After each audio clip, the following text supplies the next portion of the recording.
7 de setembro de 2016. Seleção brasileira derrota a Colômbia e termina a rodada das eliminatórias na vice-liderança. Com retrospecto perfeito diante do São Paulo no Allianz Parque, Palmeiras recebe o tricolor no Choque Rei.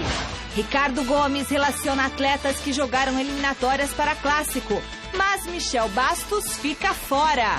Lucas Lima volta da seleção e agora com a camisa 10 vai reforçar o Santos amanhã contra o Internacional.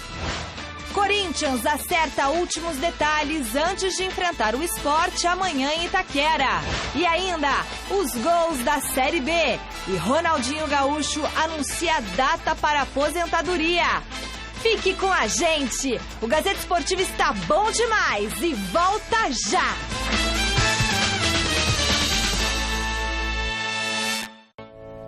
Olá, boa noite! O Gazeta Esportiva desse feriadão começa falando da seleção brasileira que encontrou uma certa dificuldade, mas jogou bonito, gente. Venceu a Colômbia 2-1, acertei o placar, Garrafa acertou o placar. E no jogo que teve como destaque o astro Neymar, também o Felipe Coutinho, Gabriel Jesus. Com uma assistência e um gol no segundo tempo, o Neymar do Barcelona fez a festa dos mais de 36 mil torcedores que lotaram a Arena da Amazônia. O resultado deixa a equipe do técnico Tite na segunda colocação das eliminatórias com 15 pontos, só um atrás do líder Uruguai. Na Arena Amazônia, com pouco mais de 1 minuto de jogo, Neymar cobrou o escanteio e Miranda se antecipou a zaga para marcar 1-0 Brasil. Ainda no primeiro tempo, Rames levantou a bola na área e o zagueiro Marquinhos acabou mandando contra o próprio gol, 1-1. No segundo tempo, Felipe Coutinho tocou para Neymar, que bateu cruzado, sem chances para o goleirão Ospina. E ficou nisso. Final Brasil 2-1. Eu gosto de usar assim, quando tu tem que vencer com desempenho, porque isso te dá confiança. Nós saímos desse jogo de alto nível, um jogo que nós estávamos muito perto de fazer o segundo gol, e nós tomamos o gol de empate na única bola, e o Peckerman ajustou o time, porque aí ele inverteu o lado do Rames, e aí nos deu uma dificuldade maior de saída para o lado esquerdo nosso, onde nós estávamos, já era para ter feito o segundo gol. Então, parabenizar uma mobilização toda de um trabalho. Por mais importante que sejam os resultados, e nós sabemos que o são, tu tem que olhar o processo, tu tem que olhar o trabalho, tu tem que olhar a continuidade, as ideias. Aí a gente consegue ter uma real avaliação. Senão ele fica só à mercê de resultado. E só à mercê do resultado é uma análise muito superficial. Eu digo assim que a minha filha de 3 anos, quando ela tinha 3 anos, ela sabia que tinha que ganhar. Mas ela não sabia o que tinha que fazer para ganhar. Não só no futebol, na vida. Saber e fazer. E tempo para trabalhar. Por isso que eu coloquei que, então, um curto espaço de tempo, a gente conseguiu dar um padrão. Eu não dei aos atletas... a única coisa que eu consegui dar, e aí, de novo, agradecimento, eu não vou falar em nome de todos os técnicos brasileiros, de utilizar onde os atletas estão acostumados a jogar. Para eles terem memória tática, se a gente colocar, posição, função, se a gente quiser colocar, enfim, qualquer nome que a gente possa atribuir. Grande noite para você que acompanha o Gazeta Esportiva. São atalhos, né, para driblar a falta de tempo. E, sinceramente, o que conseguiu a seleção, o Tite, né, nessa estreia, foi algo fantástico e acho que nem imaginado pelo maior dos pachecos torcedores da seleção brasileira. Nem o mais fanático torcedor da seleção poderia imaginar um começo tão bom. 3-0 numa seleção equatoriana que, na ocasião, era vice-líder das eliminatórias, em Quito, na altitude, um time muito mais entrosado. E depois, sobre a Colômbia, uma vitória difícil, como se esperava. Quer dizer, eu nem esperava uma vitória, eu apostei no empate aqui ontem. E, de repente, o Brasil venceu. Não foi, assim, uma supremacia, uma superioridade inquestionável. A Colômbia até teve melhor que o Brasil em alguns momentos, especialmente no segundo tempo. Mas foi uma boa apresentação da seleção brasileira, que deixa ir no ar um futuro um pouco mais promissor e um pouco mais otimista do que tínhamos um tempo atrás. Quer dizer, você já vê um time um pouco mais organizado, apesar do pouco tempo de trabalho, um time mais disciplinado taticamente, que pese realmente esse curto espaço de tempo. Isso obviamente, é mérito do treinador, 100% Tite, e ele, com tempo de trabalho, tende a fazer esse time crescer ainda mais. Mas, repito, os próximos adversários são até teoricamente fáceis, o Brasil pode embalar, Bolívia e Venezuela. Mas vamos com calma, né? O futebol brasileiro não mudou da noite para o dia, apenas ganhou fôlego e uma luz ali de que pode ser melhor. Certo, Flávio? Eu estou exagerando. Boa noite, Celso. Não, ao contrário, estavam exagerando e o Tite, né, e você aqui nessa colocação, colocou a coisa nos seus devidos lugares. Ninguém monta um time em 2 jogos, impossível, não tem jeito. O Tite, na entrevista, deixou bem claro que ele está colocando os jogadores nas suas devidas posições, facilitando as coisas. O Neymar está passando mais a bola. Claro, ele está jogando agora jogar no Barcelona, jogando pelo lado esquerdo e fechando. O cara do meio não é ele no Barcelona, é o Messi. Então ele tinha que fazer uma função que ele não estava acostumado. E aí gerava uma certa dificuldade. Algumas coisas precisam ser corrigidas. Acho que os dois alas passando é um exagero total. Não há necessidade das 2 vacas bravas lá. Até porque o Brasil hoje tem o Brasil joga com 4 meias, né? Com 2 que são mais volantes, o Paulinho e o Renato Augusto. Um fixo, que é o 4-1-1. Aí um cara aberto pela direita, o Willian, que equivale ao que era o Jadson no Corinthians, mais armador, e um ponta bem ofensivo. Ora, se você tem pontas ofensivos, você não precisa de alas. Claro. Você precisa de gente parado aqui atrás. Mas o Daniel passava no Barcelona. Sim, mas havia uma marcação lá atrás de um jogador que jogava na função de marcação. Ok? E da mesma forma, o Willian ontem voltou. Teve uma hora que o Gabriel Jesus teve que voltar a fazer a marcação. Não há necessidade. Se você tem jogadores ofensivos, joga com um jogador mais pragmático, de maior marcação. Por exemplo, você pode pôr o Fagner, você pode tentar, o próprio Felipe Luiz. Eu não estou nem dizendo que os dois não tenham habilidade para jogar. Lógico que tem, isso é besteira não falar. Mas o problema é que, taticamente, fica um time muito exposto. Quando a Colômbia chegou lá, ela chegou com perigo. Agora, melhorou muito o time, tem uma cara de jogo, vai ter um jogo coletivo. É uma seleção claramente em ascensão. Muito bom. Agora é hora... Aliás, o Celso escreveu sobre o jogo. Sim. No blog Na Cara do Gol.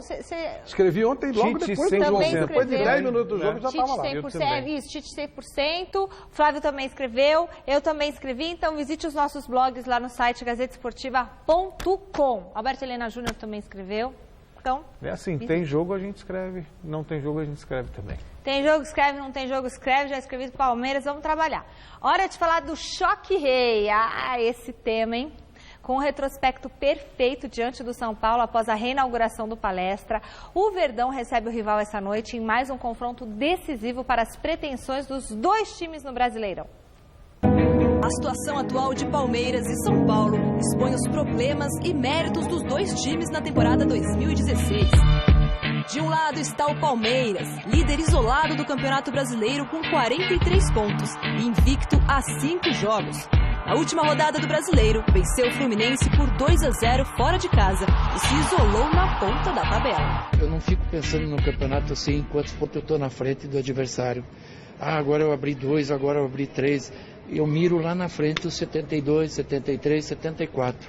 O alvo é esse, independente de quem vem.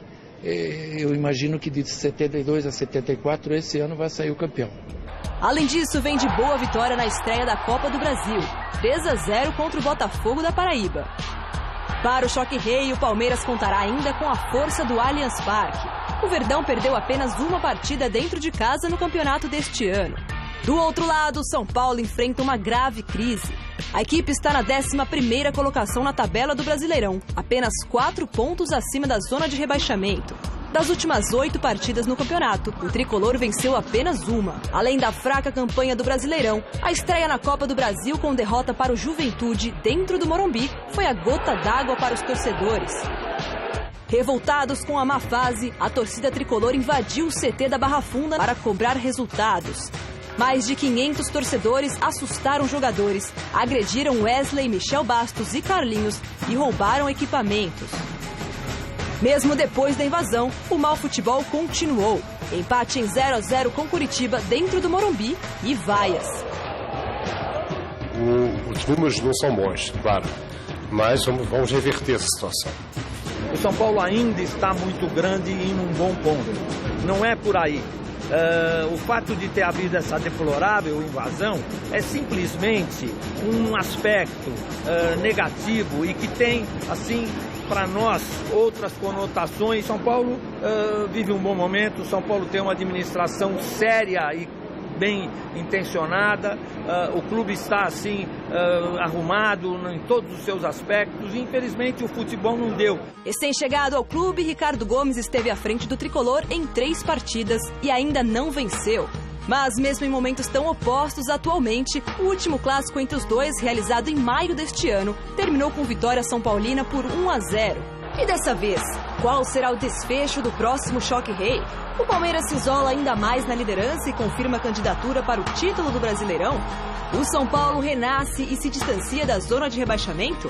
A resposta virá na noite desta quarta-feira.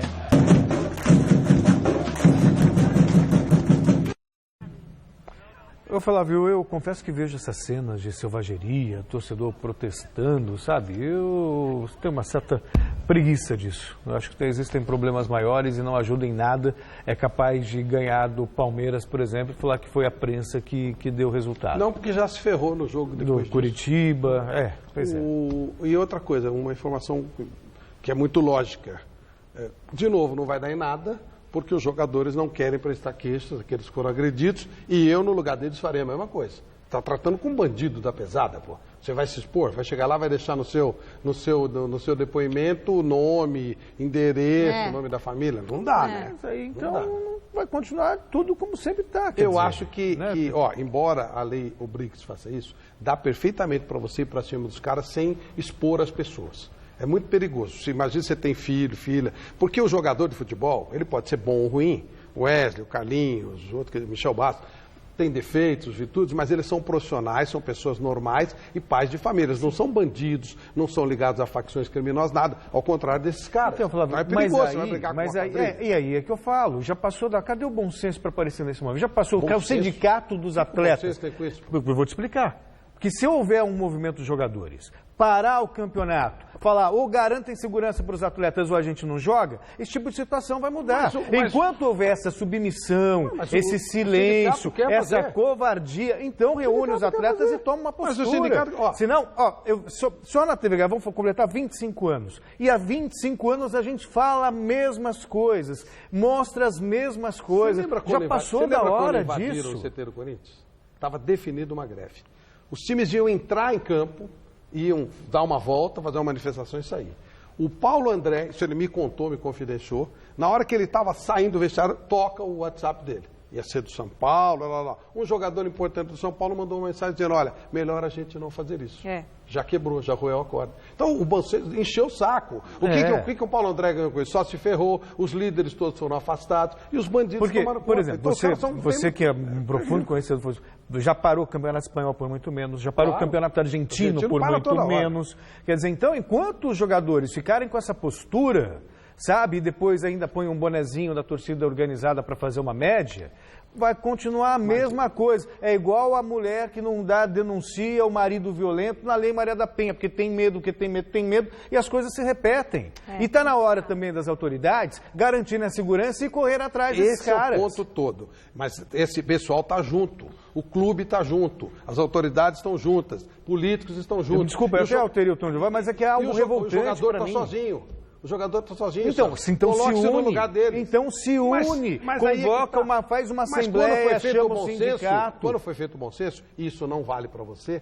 Mas você sabe que grande parte da imprensa disse que não era função de jogador. Que respaldo teve o Paulo André? Aqui ele recebeu o troféu. Nós aqui elogiamos tanto. Mas a maioria porque se mete onde não tem que se meter e tal, não sei o quê. É uma submissão da cultura brasileira de ser submisso. E quando aparece um ou outro líder, é diferente. Agora, se eu sou o Michel Bastos, eu não vou lá pôr a cara, tá louco? Eu tenho filho, eu tenho família, eu sou um profissional. Até porque o Michel Bastos é um facilmente identificável e essa torcida não tem... E outra coisa, provavelmente alguém da diretoria dele tem esquema com os caras, o cara que tá lá levando ele para prestar depoimento, parece que tinha uma novela que era assim, né? Todo mundo estava envolvido no rolo e levava lá. E você se lembra no episódio da Libertadores da América? Que aí o presidente do São Paulo disse, não, rompi com a torcida organizada.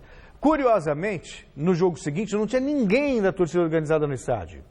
por causa desse rompimento. Aí, de repente, aí, de repente, você vê os mesmos caras cantando as mesmas coisas no mesmo lugar. Esses caras são usados na hora que você precisa se eleger, oposição, situação. Claro. É tudo um grande esquema. Os poderosos estão com esses caras. É que me parece um contrassenso você ver uma união de torcedores, organizados ou não, para ir num aeroporto ou num centro de treinamento porque o time não vai bem. E você não vê essa mesma mobilização, não vou nem falar para mudar o país, mas para defender a própria segurança. Ontem, aquele sábado, 2 semanas, né, na verdade, 1 semana e meia, foi no São Paulo. Amanhã vai ser no Corinthians, depois no Palmeiras, depois no Santos. Foi o cara do São Paulo que correu a corda quando aconteceu no Corinthians. Pois E o bom senso fez o que pôde. Agora chega uma hora que você também tem limite. O que vocês acham? O nosso telespectador, o Márcio, fala o seguinte: puniu, brigou, invadiu, puna o clube. O que vocês acham? Michele, se eu invadir a sua casa, o que vai acontecer comigo? Se paulada você nele, vai tomar falando paulada. Sério, se você denunciar para a polícia, vai investigar, vai identificar e eu vou responder na justiça por causa disso. Agora, como é que então centenas invadem um local de trabalho e não acontece absolutamente nada com eles? Se a polícia quiser, se as autoridades constituídas quiserem, já falei, não precisa prender por invasão. Entra lá, sorteia, qualquer torcida uniformizada vai lá e dá uma incerta. Qualquer uma vai ter motivo suficiente para lacrar para sempre e meter os líderes na cadeia. Eles fazem? Não. Eu como atleta, vou fazer sozinho? Não tem super-homem, não é Capitão América, não dá, né? Mas unidos é uma outra história. Aí vão matar todos. Não se unem até por questão cultural. Pois é. Não tem nível para isso. E é isso que eu falo, está na hora dos, 1, 2, 3, não podem fazer sozinhos algo. O Fred, por exemplo, quando anunciou a torcida do Fluminense lá no Rio, ficou sozinho. Eu não vi nenhum atleta dar respaldo ao Fred. Agora, vamos solidariedade. Lá. E jornalista dá? Jornalistas são unidos? A gente. Ninguém é. O Brasil é cada um por si. Lamentavelmente, criou-se uma cultura do individualismo. Então não adianta, a gente terceirizar o jogador como se o jogador... Tem alguns líderes do nosso grupo de jornalistas que também vão ficar sozinhos. É muito complicado. Há um jogo de interesse muito grande. O bom senso foi heróico. E é heróico ainda na sua sobrevivência, bancando suas viagens, tudo. Não adianta. Não há união. Não há nível cultural para se entender a amplitude do negócio. E com relação ao jogo, se o Palmeiras cumprir tudo aquilo que dele se espera, ele ganha o jogo. O Palmeiras é mais time, joga em casa, tem melhor técnico, está mais tranquilo, melhor elenco. São Paulo está com tudo contra. Pior técnico, pior campanha, crise, joga fora de casa, não vai ter torcida. Só que nós estamos falando de um esporte chamado futebol. Fosse vôlei, tênis, basquete, rugby, boxe, qualquer um poderia dar zebra. E não daria zebra nessa diferença de hoje. Futebol pode dar. E não é um time da terceira divisão contra um time da primeira. E quando é da terceira para a primeira também pode dar. Pois é. Futebol é fogo. Existe aí um equilíbrio natural por causa da rivalidade. Que aí tem a motivação, né? É clássico, é uma outra história. Nosso telespectador lembrou bem aqui. Já prenderam os corintianos lá de Oruro, lembra? Ficaram presos. Quando foram liberados, voltaram a brigar. Então ele diz aqui que eles foram liberados não por força de políticos, inclusive o tal lá que hoje é da CBF. O Walter Feldman foi um que foi lá. Lembra que foi aquela, os heróis de Oruro? E a imprensa que deu de apoio, que eles eram heróis, que eles não podiam ficar presos lá. Lembram disso? Lembra.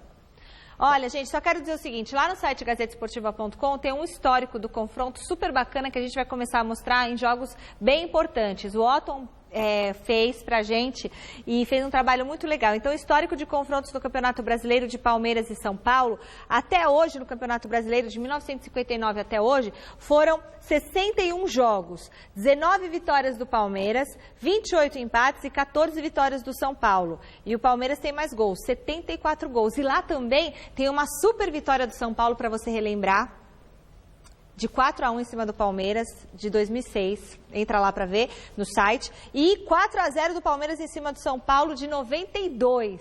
Então, quer ver tudo isso? Está no site gazetesportiva.com, tá? E agora eu quero saber a enquete que está no ar lá no nosso site. Você, qual será o resultado do Choque Rei de hoje? Da Palmeiras, da empate ou o tricolor leva essa? Palmeiras favorito. Celso. Palmeiras. Flávio. Temos que trabalhar com os dados que temos. Palmeiras é favorito. Favorito, não quer dizer que vai ganhar. Coisa complicou, porque o Celso falou Palmeiras e agora o como é que é, né? Coisa começa a Para ser um governo, acertei os últimos 2 campeões do mundo, só isso. Faz tempo, Celso. Você não está acertando faz tempo. Ontem eu errei. Ontem ele errou, Botafogo da Paraíba, aí você também errou. Qual que é o outro? Não, Errou. Botafogo da Paraíba, o outro jogo do Equador, errei? você errou. Não, você falou que era ia ser um jogo muito difícil. Tá. E foi? Bom, quem ganhou? Palmeiras. Vamos agora direto para o Allianz Parque. Vamos falar no Allianz Parque, é o que interessa, é o que o povo quer ver hoje. Palco do Choque Rei dessa noite. E lá está ele, o nosso repórter Adriano Dolfi, que tem as últimas informações. Boa noite, Adriano.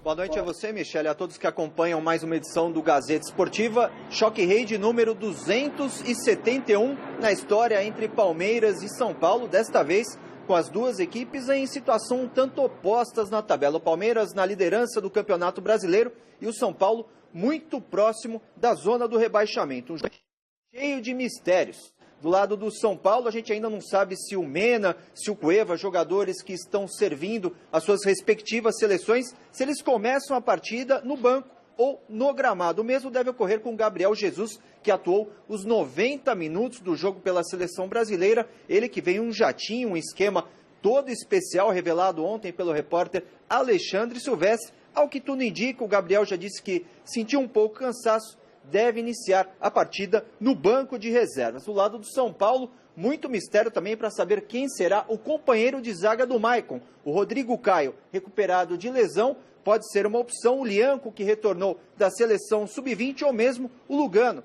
jogador que treinou entre os titulares na última segunda-feira. E nesse clássico a gente conheceu a história de um jogador aqui do Palmeiras que no ano passado estava sem clube, estava desempregado e acompanhou esse duelo entre Palmeiras e São Paulo da sua casa. É o Tietê. Vamos acompanhar o que disse o volante do Palmeiras. Eu devo isso muito a Deus. No ano passado, nessa mesma data, eu estava em casa, né, já. Não estava em clube nenhum, então foi algo que eu passei, foi bastante triste, mas graças a Deus hoje eu tô numa fase boa e eu espero continuar assim, mas pra ser sincero, às vezes eu acordo, venho treinar e falo, caramba, tô lá no Palmeiras. É algo muito rápido, né? Às vezes a gente sofre bastante no futebol, tem algumas frustrações, então quando a gente vê as coisas caminhando para um lado positivo, a gente fica bastante alegre também.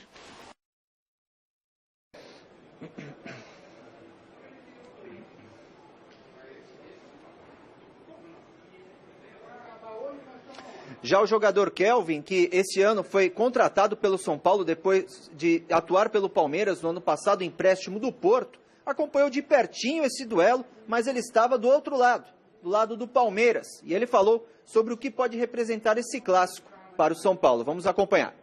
Não tem favorito em clássico, né? Por que o torcedor deve pensar isso? Ganhamos o primeiro clássico já esse ano, dentro do Morumbi. Foi um grande jogo, nossa equipe jogou muito bem, a equipe deles também, mas vencemos. Então acho que hoje já a equipe deles está um pouco mais, tá lá na frente, né? É líder a equipe deles, mas a nossa equipe também vem muito forte, de tudo isso que a gente vem passando aí, acho que é o momento, né, de reerguer o São Paulo. Então a nossa torcida também pode esperar um São Paulo muito forte no jogo de amanhã. Não, acho que isso de estádio não interfere em nada, não. O que acontece mesmo é dentro do jogo ali, né, que ano passado eu estava do outro lado e vi, né, a nossa equipe estava melhor e acabou vencendo, né, quando eu estava do lado do Palmeiras. Vai ser um jogo truncado, vai ser um jogo que vai ser decidido em detalhes, né, então ninguém tá esperando uma vitória do Palmeiras, nem uma vitória do São Paulo, todo mundo tá com aquele ponto de interrogação na cabeça. Então, com certeza vai ser um jogo que vai ser decidido em detalhes, como eu disse, e isso de estádio, para mim, não interfere em nada.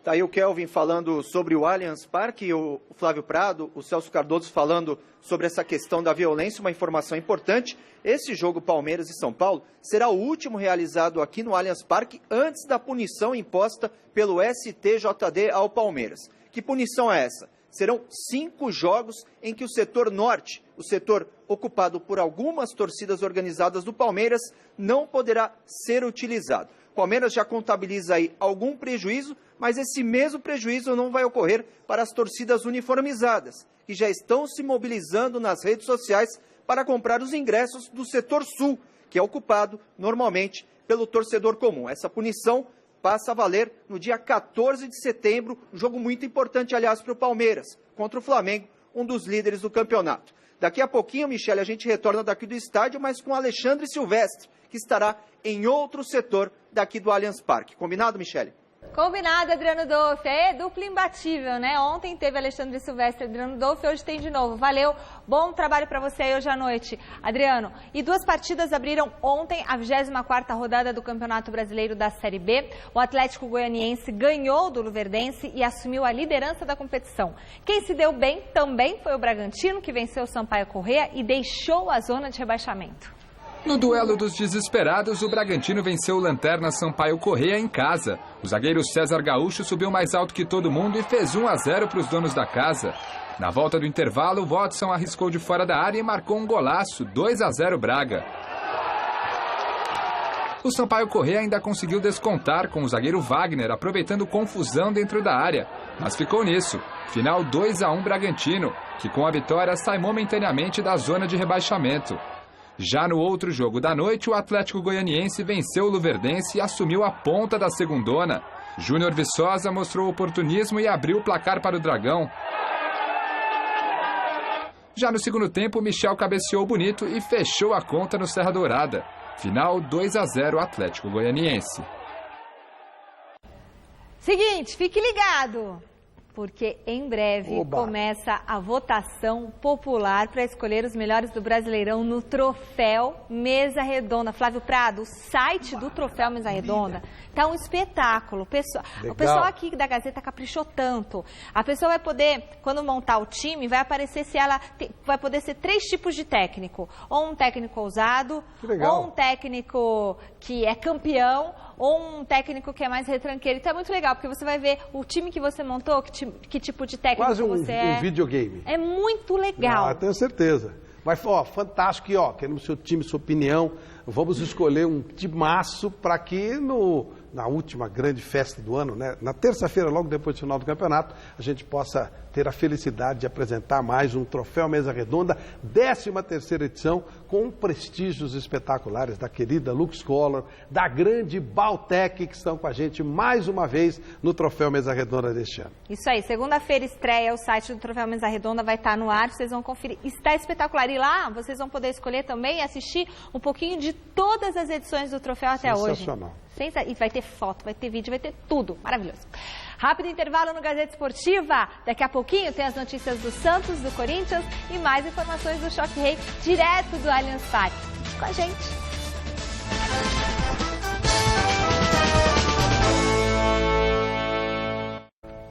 E o Gazeta Esportiva volta com notícia de um dos principais jogadores do futebol brasileiro nos últimos anos. Ronaldinho Gaúcho revelou hoje que vai se aposentar.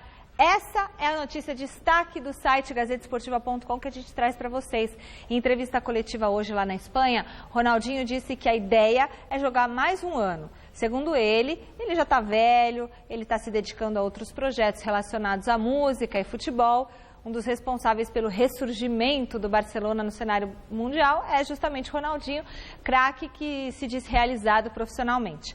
Para ele, viveu uma vida de sonhos entre os principais títulos da carreira. Ele já foi campeão mundial com a seleção brasileira em 2002, campeão da Champions com o Barcelona em 2006, da Libertadores com o Atlético Mineiro em 2013, faturou 2 vezes o prêmio de melhor jogador do mundo pela FIFA.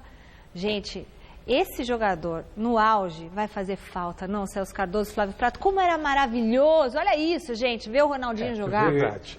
Ele foi um jogador extraordinário mesmo, os números mostram. Agora, é um enganador, né?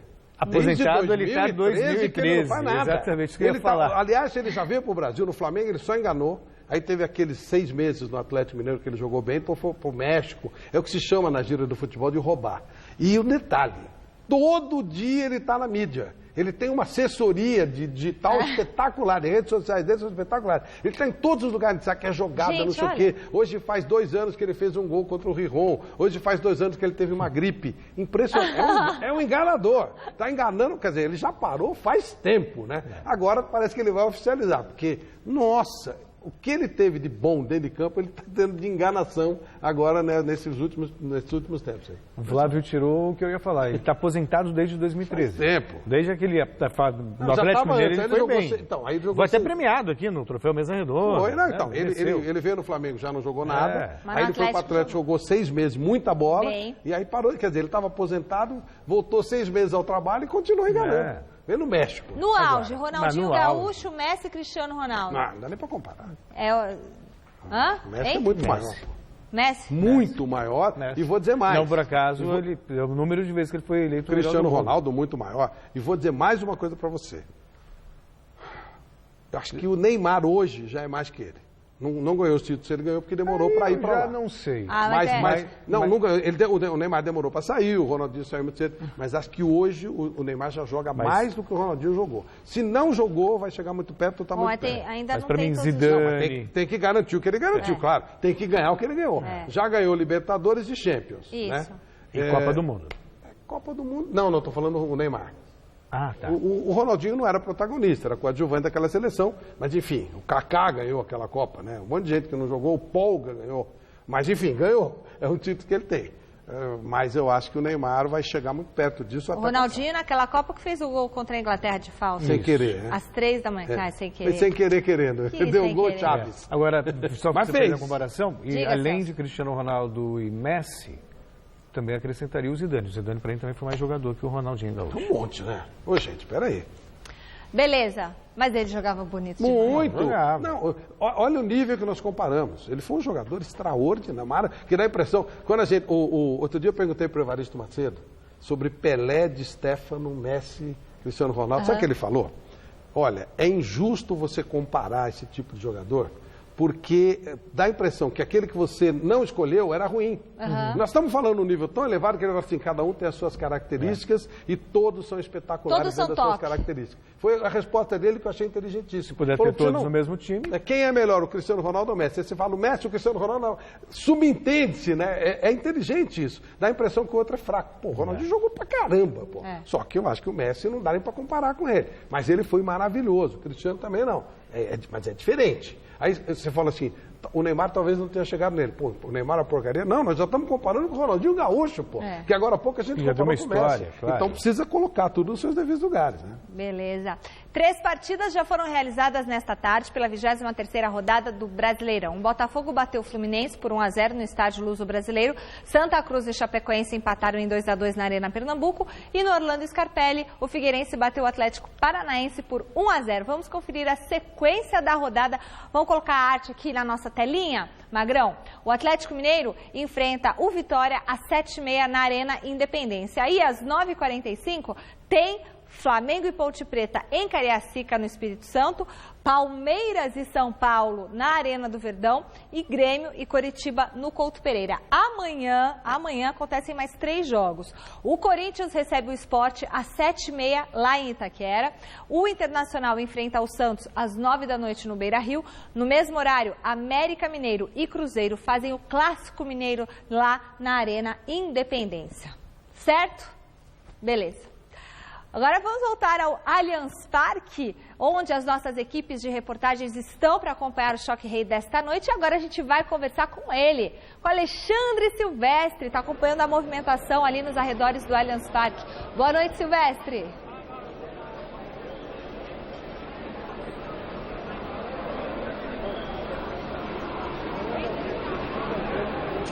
Fala, Michele. Adriano Dolfi confortavelmente instalado de agasalho num camarote do Allianz Parque e eu passando frio aqui na rua. Mas com o calor humano da torcida palmeirense que vem chegando ao estádio, expectativa de quebra de recorde de público. Quero conversar com o Adélio. Vem cá, Adélio. Chega aqui, meu irmão. Torcedor do bem, aceita uma brincadeira. Vamos lá. O seu palestra vai apanhar de quanto hoje do meu São Paulo? Hoje nós vamos acabar de afundar o São Paulo. Vai ser 2-1. Vocês já passaram por essa crise várias vezes, né? Muitas vezes, muitas vezes. O São Paulo que nunca passou e agora está sentindo gostinho. Você acha que o Jesus tem que jogar? Pô, o menino tem 19 anos. Se puser um jatinho para trazer ele e não colocar para jogar, aí não tem sentido, ele tem que jogar, claro. O Cuca não definiu o time, pode ser que ele entre com a Alione, de repente reforçar o meio de campo, uma outra formação, ou o Cleiton Xavier. O que você gostaria de ver hoje? Bom, o Cleiton Xavier ainda não disse para que veio, né? Na realidade, temos que jogar com o que está aí, né? Ou seja, Moisés e, de repente, o Alione ali para armar melhor o meio de campo. E o Jesus começa desde o início, na sua opinião, ele deveria iniciar o jogo? Tem que começar jogando, porque ele não tem medo de pancada, esse negócio todo, e ele tem 19 anos, então tem que jogar. Ah, os nossos 19 aninhos. O senhor é aposentado já? Eu aposentei faz 2 anos. E paga ingresso em que setor aqui do Palestra Itália Novo? Eu entro sempre na cadeira central oeste. Que é o ingresso mais caro, 200 paus, né, cara? É, R$200. Pra você, 100? Pra mim, 100, mas tem que comprar aqui do lado de fora, porque no plano Avante eles não dão desconto. Ah, entendi. Mas, ok, tá valendo. E são os ingressos que ainda restam pro torcedor, justamente do setor oeste inferior. A turma do amendoim, o senhor é da corneta, do amendoim? Com certeza, dos dois. Dos dois. O Cuca achou ruim que vaiaram ele no último jogo, mas se o time não tá jogando legal, ele quer que aplaude? Não tem como, tem que vaiar. Você tá sabendo que hoje pode haver a quebra de recorde de público do Allianz Parque. 2014, o estádio novo do Palmeiras aconteceu nesse ano, Palmeiras e Santos 1-1, 40.035 torcedores. Mas se você levar em consideração o Palestra Itália, o Parque Antártico, o estádio do Palmeiras, a moda antiga, o principal público, o maior público dessa Casa Alviverde foi na final do Campeonato Paulista de 1976, antes do Verdão entrar na fila contra o 15 de Piracicaba. Gol do Jorge Mendonça, 1-0, título do Palmeiras. Você estava aqui? Não, infelizmente eu não tive oportunidade de estar naquela época. 40.200, é isso? 238... Não, 40.283 torcedores naquela oportunidade. Hoje já venderam praticamente 40 mil, então podemos ter a quebra de recorde de público do Allianz Parque e do Palestra Itália. Obrigado, meu querido, bom jogo pra você. Obrigado a vocês. Tchau, gente. Valeu, Silvestre. Gente, alguém leva um casaco pro Silvestre, tadinho, pode resfriar, ficar com dor de garganta, tem que se proteger, né, Silvestre? Bom trabalho pra você. Beijão.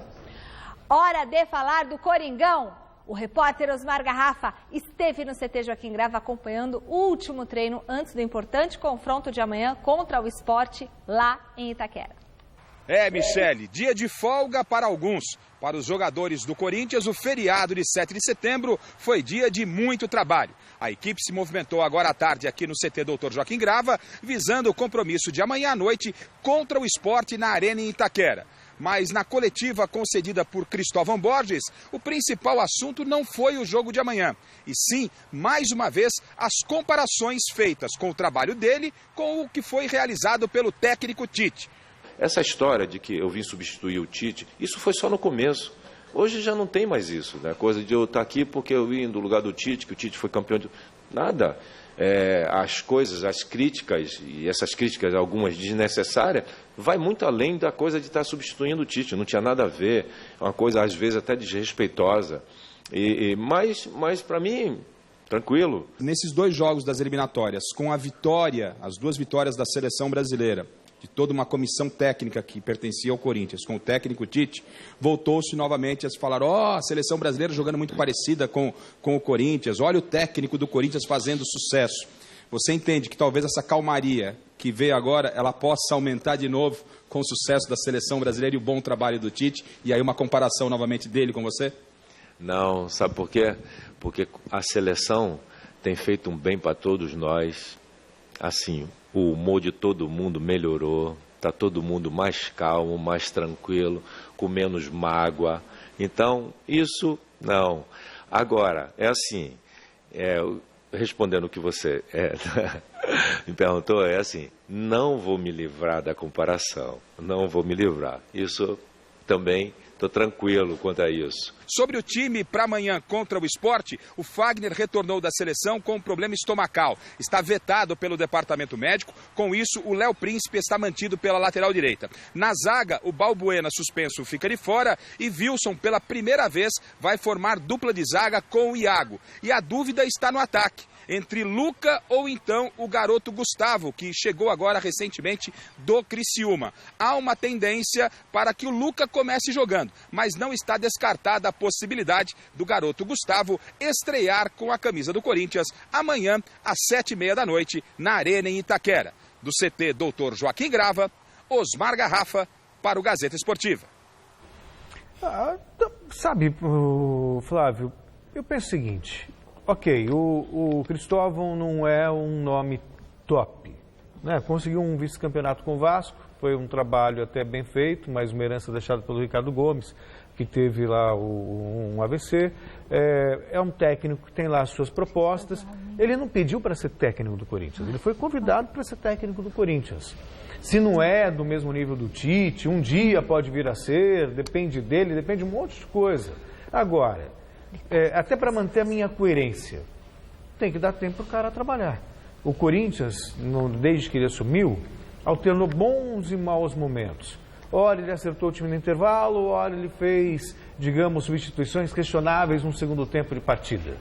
Mas a pergunta que fica é, ok, você tira o Cristóvão de maneira prematura, você vai trazer quem? Quem é que vai conseguir fazer, faltando aí um pouquinho mais de meio turno para acabar o campeonato, para fazer alguma coisa? Ele está lá, deixa ele trabalhar. Se ele não é o Tite, não é técnico de seleção brasileira, ele é um técnico que já foi vice-campeão brasileiro e que conhece futebol. Eu penso assim. Mas há um pequeno problema. Olha como é que as coisas são feitas no Brasil. De novo, tá? E vou me excluir, enfim, cada um faz o que acha que quiser. É assim, o técnico entra, então aí você começa a questionar o técnico, aí fica até o técnico cair. Aí começa a história do quem é o novo técnico. Quem vem? Aí vem o novo técnico. Aí vai para outro time, qual técnico vai cair. Sabe por quê? Porque as pessoas não discutem futebol. Exatamente. E por que as pessoas não discutem futebol? Porque elas não entendem de futebol. Porque elas não estudam futebol. Elas trabalham com resultado. Por preguiça. Todo mundo pode crescer mais. Eu estou muito feliz que depois do 7-1 eu já ouvi pelo menos dois jornalistas dizendo, eu não sabia nada, estou estudando a partir de agora, vi a porrada que o Brasil tomou, eu não sabia que a Alemanha era tudo isso. Eu fiquei muito feliz de ouvir as pessoas falarem isso. Porque a gente cobra dos jogadores, que os jogadores não se aplicam. Mas também não tem uma reciclagem. Nós também não nos reciclamos. Eu estou dizendo nós, você viu que eu coloquei junto. Então a gente cobra dos técnicos, mas nós também. Como então, categoria. Como você não consegue falar no nível vamos discutir futebol realmente para valer, então fica fofoquinha. Porque o Tite é isso, porque o outro é aquilo, porque o outro não sei o quê. É a maneira de você fazer. Você não sabe falar do produto principal, você faz o periférico. Normal. Vai continuar assim. O Cristóvão tem razão. Enquanto ele não cair, vai ficar nesse mimimi. Depois que ele cair, quem é o novo técnico? Aí pula para o outro lado. E por aí vai. E a gente vive mais de fofoca do que discutir futebol. Muricy falava isso nas coletivas, dizia que ele era emburrado. Mas ele tinha razão. Fala-se mais de fofoca do que de futebol. E o próprio Tite? Tinha acabado, eu me lembro bem, eu tenho memória boa às vezes, mas tenho. Ganhou o Mundial, ganhou Libertadores, em 2013 foi lá eliminado pelo Boca Juniors e começou uma fase ruim no Campeonato Brasileiro. Aí começavam as piadas, o empatite. Você acha que o Tite não vai ser chamado de burro rapidinho? O empatite, como se o Tite fosse um lixo. Primeira derrota do Tite, ele vai virar burro e teimoso. E aí já vamos começar um processo de troca de técnico. Não se discute futebol. Não se discute futebol. Não se estuda futebol. Não se conhece futebol. Então, vamos para fofoquinha. Bom, no Santos, o técnico Dorival Júnior vai poder contar com um importante reforço para o confronto contra o Internacional. Veja na reportagem do Fernando Gavini. O jogo da seleção brasileira foi ontem à noite em Manaus. E hoje, logo de manhãzinha, Lucas Lima já estava aqui no CT Rei Pelé, treinando com o Santos. Vim direto, nem passei em casa, já parei aqui no clube. Foco total agora no Santos. Lucas Lima acabou não jogando nem contra o Equador, nem contra a Colômbia. Mas mesmo assim, aprovou ter trabalhado com Tite pela primeira vez. É merecedor de estar ali, por tudo que já conquistou nos clubes anteriores. Então, eu particularmente aprendi muito com ele e espero aprender mais. Agora o pensamento está aqui, só no Santos. Lucas Lima volta ao time nesta quinta-feira contra o Internacional em Porto Alegre. E com uma novidade. Com a venda de Gabigol para a Inter de Milão, o meia terá a honra de jogar a partir de agora com a camisa 10, que foi do Rei Pelé. Para mim é uma honra vestir o mesmo número que o Rei vestiu. Não chego nem aos pés da história que ele tem com essa camisa no futebol, mas para mim me sinto honrado e espero representar da melhor maneira. Uma honra e uma responsabilidade. Mas uma coisa é certa, pela forma que Lucas Lima joga, a camisa 10 lhe cai muito bem. Acho que vai cair bem sim, sem dúvida. Eu particularmente gosto, sei que hoje não importa muito esse de número, mas o meia sempre é o 10 praticamente, então espero representar bem. Eu confesso que eu fiquei surpreso da ausência do Lucas Lima na seleção brasileira. Acho que ele tinha lugar lá, sabia? Mas onde? Não, no banco. Talvez, é que o Tite mas já... Ele no banco. Ele estava, ué. Ele estava com a seleção. Tá, mas não eu estou dizendo, mas não jogou, é isso que eu estou dizendo. Então, ele... Talvez, por exemplo, é que o Tite gosta do Juliano, mas talvez se não tivesse entrado o Juliano, tivesse sido o Lucas Lima também. É que o estilo, né, ele apontou pelo estilo. Agora, o Santos vai ter dificuldade lá em Porto Alegre, até porque o Internacional ganhou um jogo aí a semana passada, eles nem sabiam mais como é que era, mas eles ganharam o jogo. Vamos ver como é que vai ser. Vamos lá, resultado final da enquete de hoje do site gazetesportiva.com vai dar Palmeiras 56% dos votos no Choque Rei dessa noite. Quero mandar um beijo para Maria Eduarda, que hoje esteve comigo aqui nos bastidores do programa e foi maravilhosa, minha assistente. E um beijo para vocês, a gente volta amanhã. É isso? Não, eu volto no Jornal da Gazeta. Eu volto domingo no nosso... Domingo, mesa redonda, às 9 da noite. E o Celso daqui a pouquinho no Jornal da Gazeta, tá bom? Até já, tchau. Um beijo, tchau.